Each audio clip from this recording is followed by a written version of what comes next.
Assalamualaikum warahmatullahi wabarakatuh. Perkenalkan, nama saya Nabila Zara Lubis, NPM 2351 1084. Saya akan mempresentasikan hasil PPT saya, yaitu bab 10, aspek manajemen dan sumber daya manusia.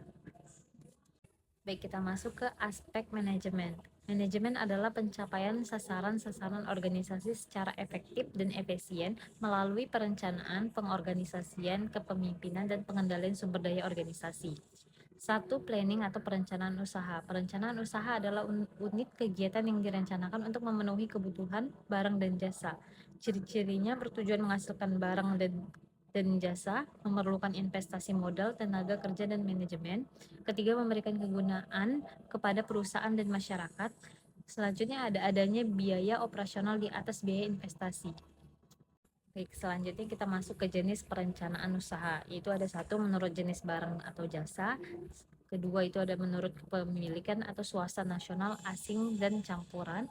Ketiga, berdasarkan modal fisik atau non-fisik. Selanjutnya ada tahap pengembangan usaha. Satu, pengkonsepsian proyek usaha. Kedua, perumusan proyek usaha. Ketiga, pemutusan atau pengesahan proyek usaha. Keempat, persiapan dan pembangunan proyek usaha. Kelima, pelaksanaan usaha. Persoalan umum menentukan tanggung jawab proses perencanaan, menentukan pilihan usaha atau teknis, ekonomis, dan non-ekonomis, menilai biaya dan keuntungan, menilai asumsi dasar, dan mengetahui alternatif pencapaian tujuan. Kedua, organizing atau pengorganisasian. Pengorganisasian adalah pengaturan setelah ada rencana, meliputi penentuan tugas pekerjaan, jenis pekerjaan, unit kerja, alat, pengaturan keuangan, dan fasilitas. Organisasi timbul karena pembagian kerja yang logikal dan sistem koordinasi. Dalam melaksanakan organizing, ada dua kegiatan penting yang harus dilakukan, yaitu satu, menentukan bentuk atau struktur organisasi. Kedua, menentukan wewenang, tugas, dan tanggung jawab. Selanjutnya ada manfaat organisasi secara efektif, yaitu kejelasan ekspektasi kinerja. Kedua, pembagian kerja yang menghindari duplikasi dan konflik. Ketiga, arus aktivitas kerja yang logikal.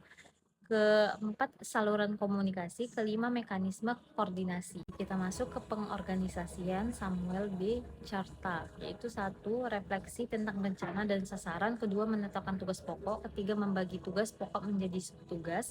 Keempat, itu ada mengalokasi sumber daya dan petunjuk. Kelima, mengevaluasi hasil strategi.